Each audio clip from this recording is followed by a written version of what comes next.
Good afternoon, friends, and welcome to first in the series of inspiring individuals. We are trying to bring the authentic stories of individuals who have actually showed resilience in the times of adversity, and they have actually pulled together their life from ground zero and put together, and today they are trying to make a difference in many other individuals' life and their stories. So in this series, I'm welcoming Dr. Bhavana Nissima, who is a founder member, who is a founder director of Mental Space Academy India, and also SOMSP ambassador for MSP, and who is a pioneer in this field in India. Dr. Bhavana Nissima, please welcome to our talk show.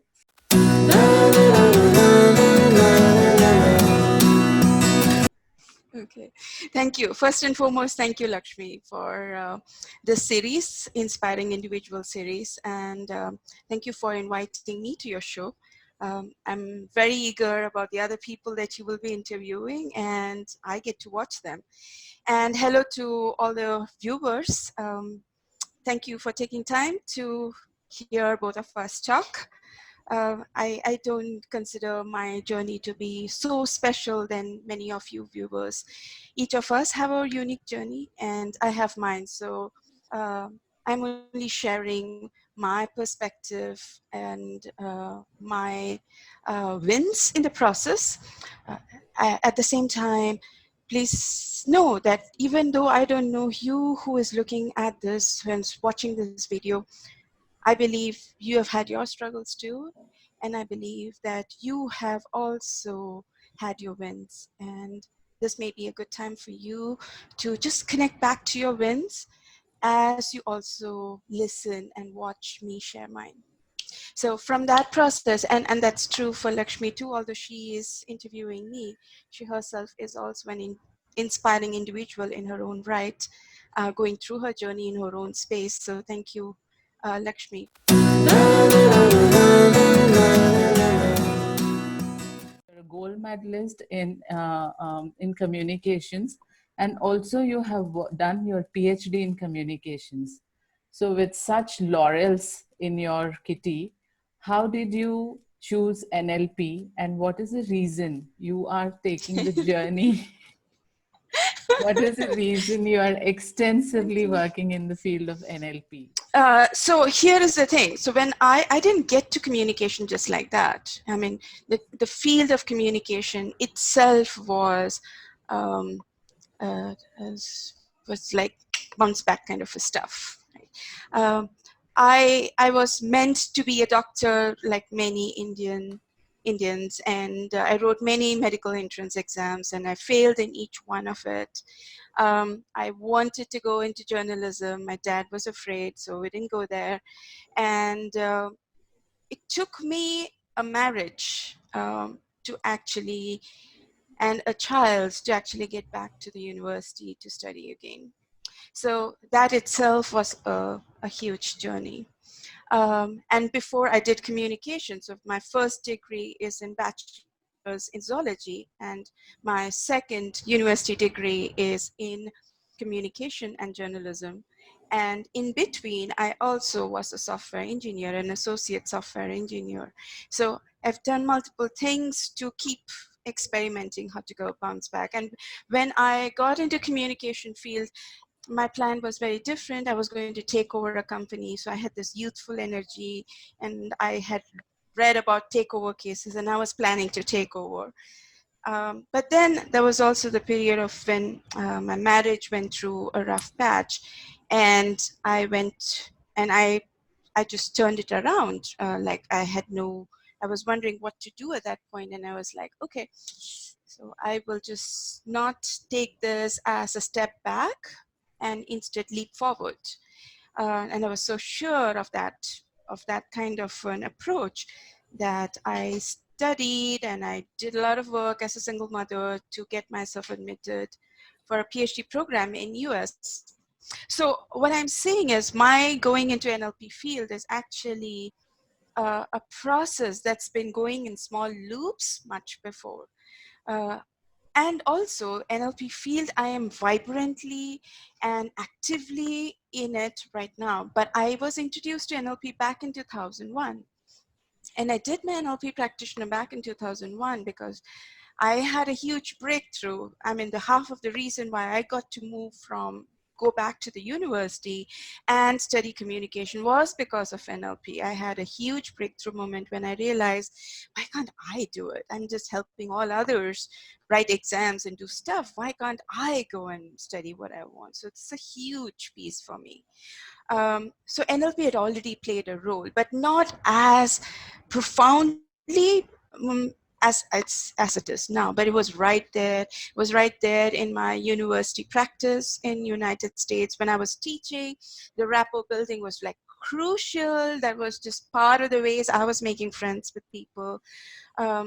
So when I was teaching people also, I used to teach them rapport because, well, it may be not part of the syllabus, but I'm going to teach it. So I have taught a lot of American students rapport much before I got into full-fledged NLP process. And even my curriculum, the way I used to teach was very sensorily oriented, simply because I had learned it. So a lot of these practices have been seeping under, but not alive, not in an engaged, thoughtful way, which I do now.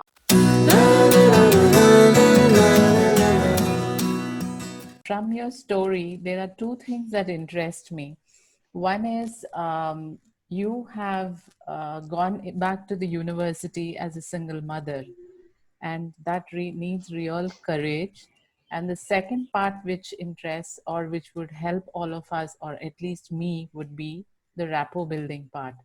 So, going back to the university as a single mother, I'm sure there were other baggages that must be weighing you down. So, what is it that one or two steps that you have taken to ensure this is the right decision and the right path that you're going in? So I have to say, I didn't evaluate in terms of right and wrong at all. So the way I went about it is whatever was in the current moment was not working for me. And Mm-hmm. I knew it wasn't working for me. And I wanted something else. I knew it. Um, so I had a clear sense of what I wanted to do. And I had a huge, big goal. So I'm a dreamer. I tend to have big dreams, like really big dreams. So for example, when I went back to the university the first time, so understand, I know that the lives are not single stories. So I've been back to the university 3 times. So I finished my bachelor's in zoology. Then there was almost a 6 years gap, and my son was probably 3 years old. That, and then after that, I was there for a year or so, and then I went to the United States with my husband at that time, returned back, and then joined the university again to do my master's. So when I was doing my master's, I was a single mother. At that time, I was hardly thinking about right decisions or not. I was like, I'm going to get to what I want. It was that kind of energy inside me. I'm going to get what I want. I'm going to live in a land that I feel free. I'm going to study things that I enjoy studying, and I am going to. So I had this huge rush that I was meant to do a lot, and I was so utterly focused on doing that. So as a single mother, I was working 20 hours, but I don't think I paused even for a moment to say I'm a single mother. You know, that's something I've realized only in hindsight. Like, Bhavna, how did you manage to do all that, man? You know? But when I was living it was like, okay, you get up in the morning and you do this set of chores, you get your son ready to school, you send him, and you know when he's going to come, and when you have sent him, you do the next set of things, and then you reach the university, and then you focus on that, and when you're in the classroom, you give it the full attention, then you come back, you know what you have to do, get him to do homework, take him out to play, prepare for the next day, and then done. That's it. And it was just that so detailed, chunked down kind of live lifestyle, but with a clear sense of how all of this leads to whatever I want: a certification, my university degree, my exams to be written, my plans to move abroad. All of that was there, but I didn't sit and worry about it even a single day. I was just doing my chores every day, every day, every day. every day. So that kept me in a very I was thrilled. I was just so thrilled that I was working for it, really excited. I was doing whatever I was doing. So, the way I understood your story, you have made an intention and a goal, Yes. and you went Yes. after it with a positive outlook and Yes. extremely positive energy. So, Yes. that I was very passionate. Very, very passionate. yes. What I really like about this story is the positive energy and the positive outlook, and the energy with which you went after the intention that you have made, the goal. You knew what you want and you went after it. So that is really commendable. And the phase in which you are and the Yes. way you have done it is Yes. really, really commendable. And it is a learning for anyone who is trying to Thank you. pull themselves together and take their life forward. This should be a one area where all of us have to work on.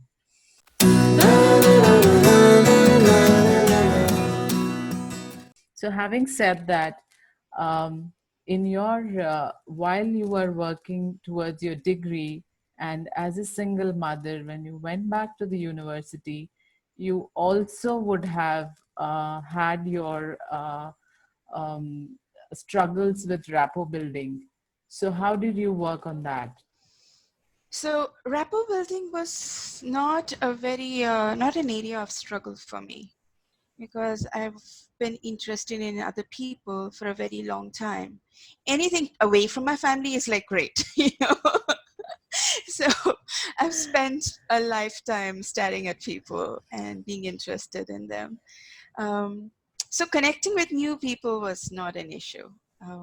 Connecting, hanging out was not an issue. I was um, and then it was also that I was not spending so much time with people. I spent more time with the library and with my teachers. I was more passionate about things that connected to the class, and how do I meet my teachers outside the class so I could spend some time and get some extra material and books from them. So that's what I did. And when I went to United States too, initially there was fear. I was just culturally different, and my accent, I could feel my accent. I could feel the way I moved was so different from an American who has been born and brought up in America. I could see that my mannerisms were different. So initially there were a number of limiting beliefs, and I felt I had to put in a lot of effort to get through it. What helped me at that time is I just stuck to the simple principle of mirroring. So just mirror, okay, so I'm having issues here, let me mirror. And in the process of mirroring, I realized I was paying a lot of attention to others. When I paid attention to others, you no longer are inside your mind with the internal chatter. So that quietens, and then you are spending more time being curious about the other person, so that naturally grew into a sense of joy. And okay, so then this, and then this person is doing this, I need to get some activity going on over here, and then got to talk more. Have I used the board enough? Have I been so those pieces came naturally to me over the time. But I started with a very mechanical mirroring to just get into the practice because I was nervous. I was anxious with new students. But over a period, I got through it. I had my meltdowns, I had my breakdowns, but that one thing that I just did mechanically and I kept doing it helped me. And that's what I would suggest to you too. Just pick up one thing that works and just do it. Keep doing it, keep doing it. Give it some time for it to evolve. Yes. Yeah. Yeah, and also the genuine curiosity to understand the Yes. other person and genuine curiosity to learn is Yes. what has helped you through your journey.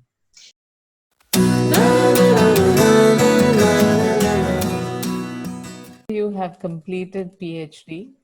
So, how did your journey evolve? So, how did you implement your learnings or sustain your learnings Mm. once you Yes. completed your PhD?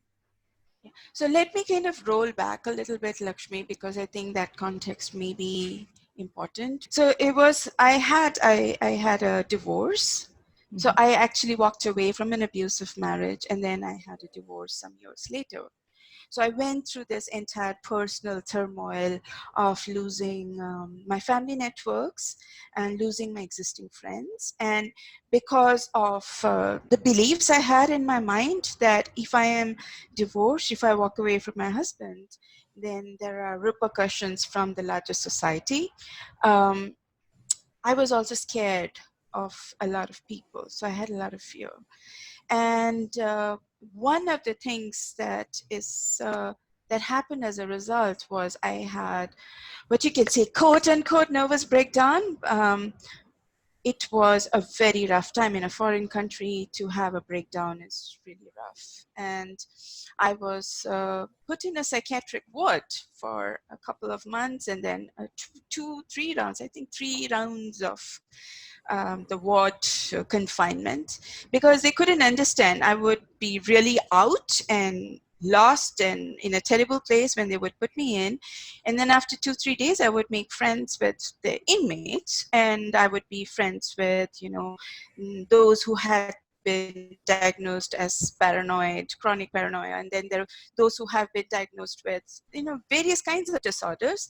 And I would go and make friends with them, and that I was happy, super happy, just being with all of them, making friends with the Vietnam vets. And then the doctor said there must be something terribly wrong with her. She does this. So they wanted to keep me under observations to check, maybe there's some other stuff going on that she does this thing.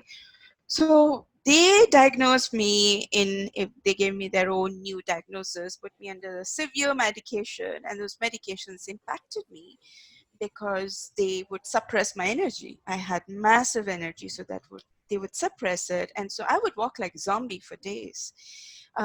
It impacted my learning abilities because I couldn't focus on anything for too long, and it also made me very depressed. So the consequence of all those medications was I entered into a severe state of depression. It was like a medicated depression because I didn't have energy to go on doing much. And that had its again chronic effect, because then all old memories came up, and those memories have this big web of stuff. Um, it was a crazy 10 years, I would say, crazy 10 years of being in and out of hospital, therapy, doctors, then learning all about the research and not understanding how, in spite of all of this, I would pick up these groups and just go on a roll again. So when you say about application of learnings, so it wasn't a single straightforward story. That PhD process itself was a very complex, difficult process. And by the time I finished my PhD, that was close 2009, and the 2008, the economy had collapsed in US, then I was not having the funding as usual, and I was a massive rebel by that time. I had my own views about how things had to be done. Each person has some unique characteristics, unique features, you can say, which you will call as values. It's beliefs about themselves.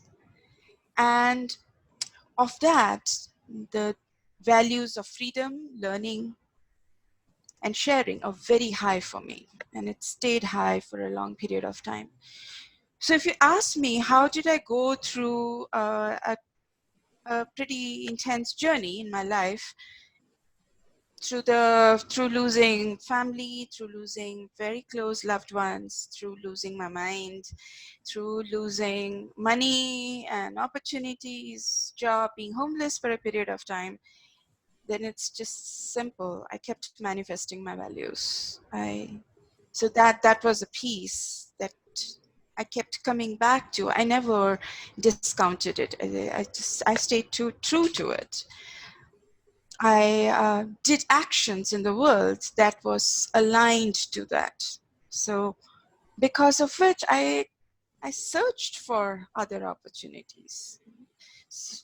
So when something was over, I may have chosen to move in a new direction, but I was still enacting, manifesting that same value of learning and sharing. I was still manifesting the same value of freedom.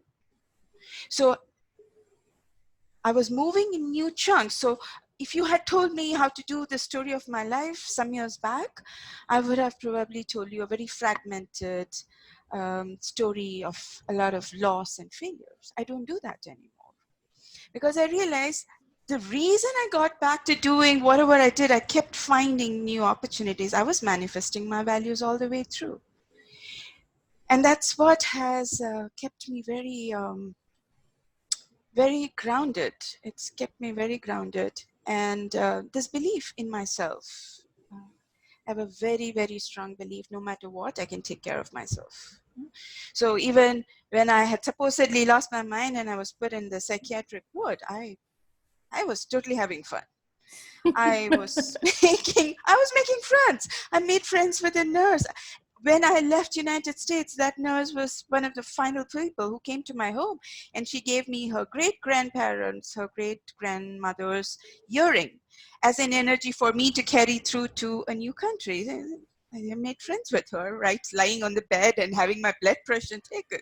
So the piece is this: as long as you live aligned and you have that passion and you have setting something in front. You're dreaming big. You dream big, and then you have an immediate outcome, and then you just have these little pieces, these little chunk down actions for today, tomorrow, next week. You get through it. It's sometimes we just do the dreaming but not the action, and sometimes the action but no dream. Where we are going, you don't know. So when both of them keep aligning, and that's where active embracing of the NLP approach has helped. I have recognized, when I look back in the past, I no longer see Bhavna as just a mudhead, emotionally all over the place, chaotic individual. I don't see her. That's how I used to see myself in the past. Now I don't see that. I see the Bhavna of the past with all her craziness and whatever the life circumstances as a person who is very resourceful. And as I remember it today, I am able to very consciously embrace it in the work that I do. I know I've done it before, so I always ensure I have a very big dream. I make it a point. I declare it, I say it to someone, or I say it to myself. I have a big dream. And once I have that lovely big dream, I have this fabulous energy going inside me. Once I have this fabulous energy, I said, oh, what is the first thing I'm going to do? So then I have that little small goal that I can focus on. Then I have an action strategy. It's not complicated, it's small, but I sit and I do it. So that ability in me that has developed over the years, because I consciously choose it, I don't no longer have that period when I used to just flail and feel like a failure and lousy. So those pieces have become very, very, very, very, very short. It's becoming shorter. So to you, Lakshmi, and to all your viewers, I want to say, please don't think I'm just some kind of a magician and I've got over all kinds of lows and pains and grumpiness. No, I do. I get low every other week. I get sad. I do all of that. The only thing that is different for me now is that the period of those states is shorter because I begin to observe, I'm feeling in my body, this is happening. And what am I doing? I'm thinking like that. What kind of a self-talk? This kind of thought is happening, this kind of language pattern. And then I make an effort to change. When I make an effort to change, does it immediately become okay? No. But I have, because I've exercised my brain muscles continuously for so many years, for a number of years, it's become more flexible. Am I perfect? No. Am I flawed? Yes, very much so. But it's okay. I'm embracing my flaws. I'm enjoying the process. I think there is a reason, there's a purpose to it, and I'm not bothered if I don't guilt myself. I said, okay, so this is it, and I know I'm going to get out of it because Bhavna, I trust you totally, and I will get out of it. That's it.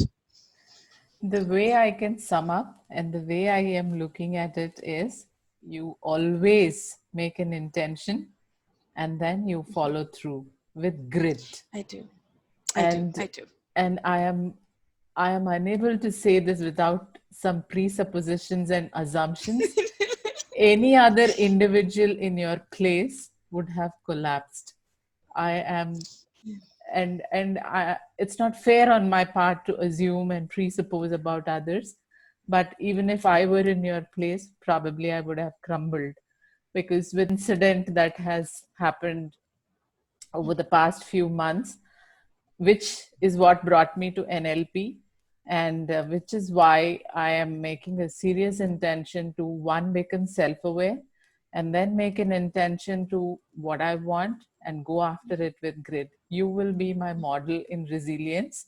And Yes. I am saying this without any inhibitions, and you will be there. How did Thank you you, even Lakshmi. sustain and survive?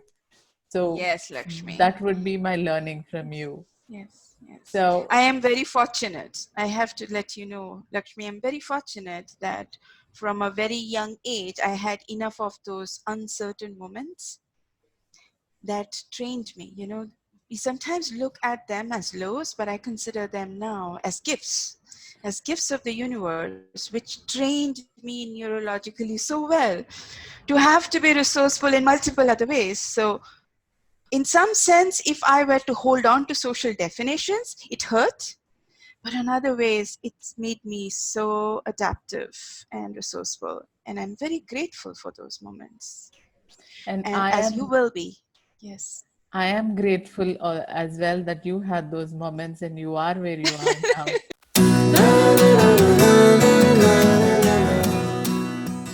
So, what is the advice you can give to our viewers?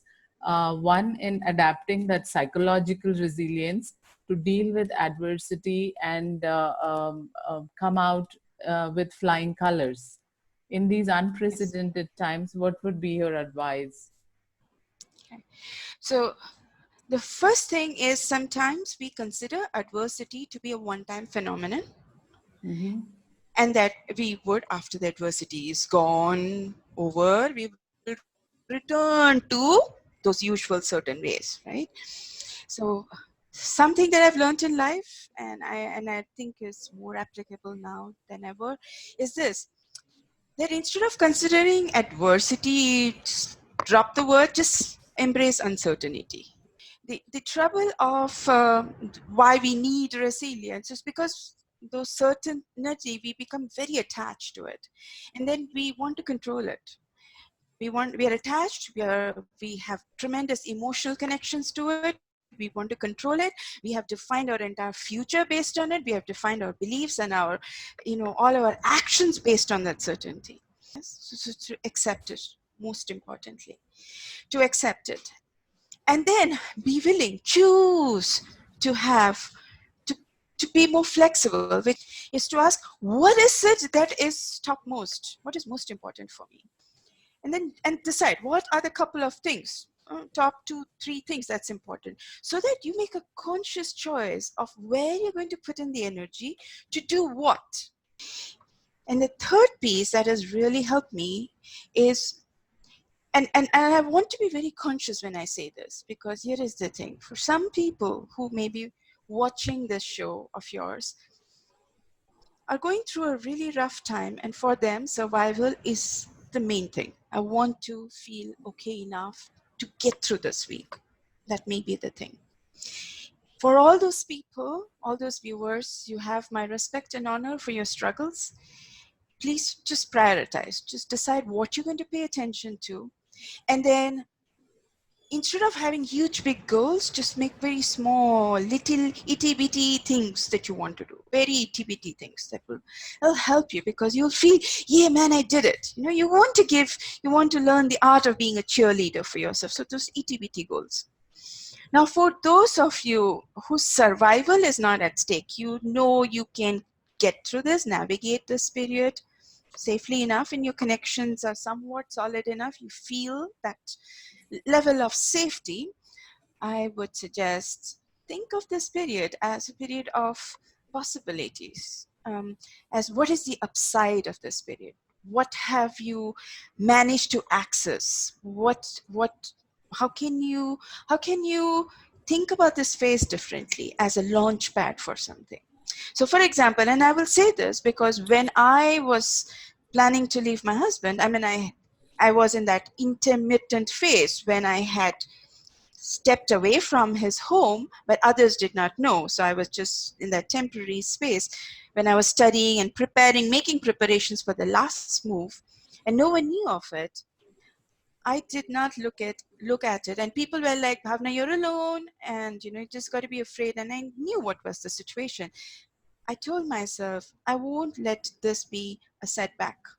And listen to my words as I say, I didn't say it will be a setback. I'm going to make it a leap forward. And I didn't know NLP in that way, the way I know now, but it was enough. I'm going to make it a leap forward.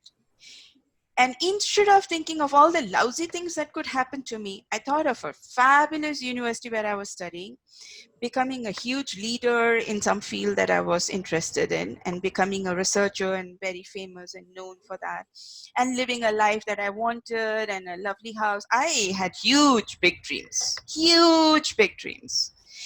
So that period when people are feeling emotionally devastated, I was my strongest, passionate self.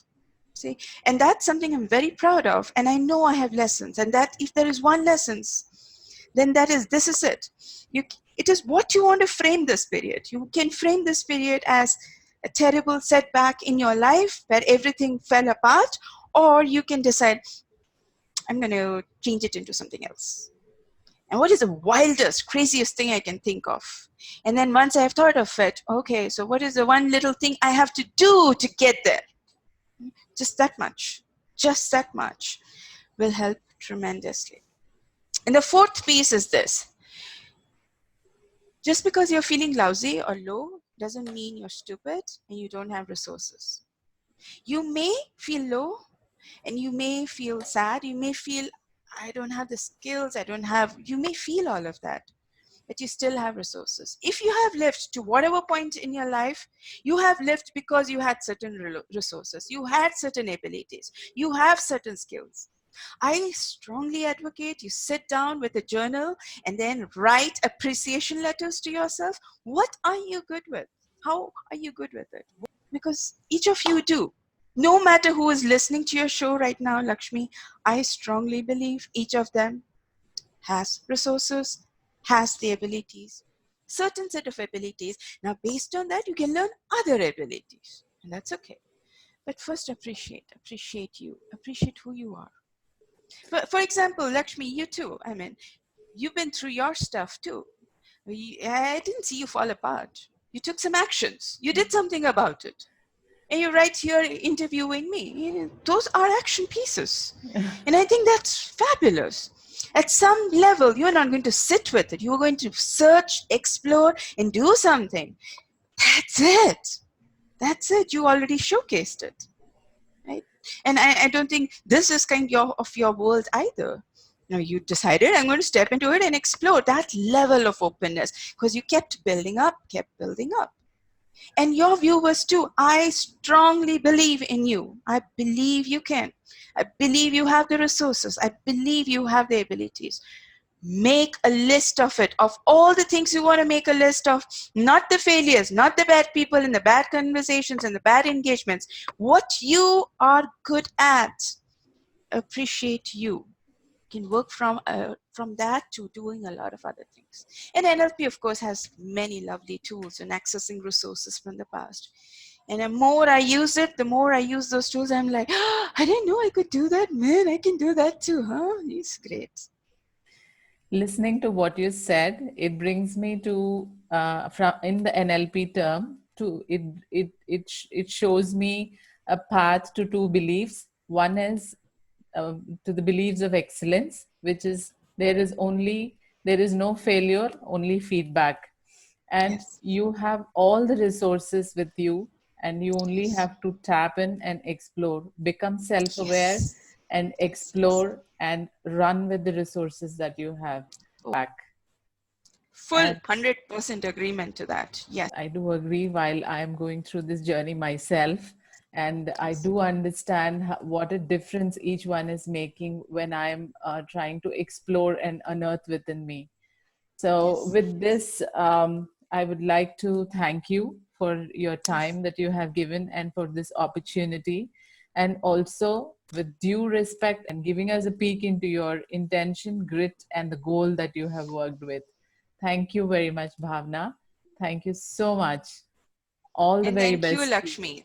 Thank you, Lakshmi, for inviting me to your show. And thank you to all your viewers for listening to us. I wish each one of you well in whatever journey you are on. And thank you for sharing your moments with us here for this period. Thank you so much. Thank you.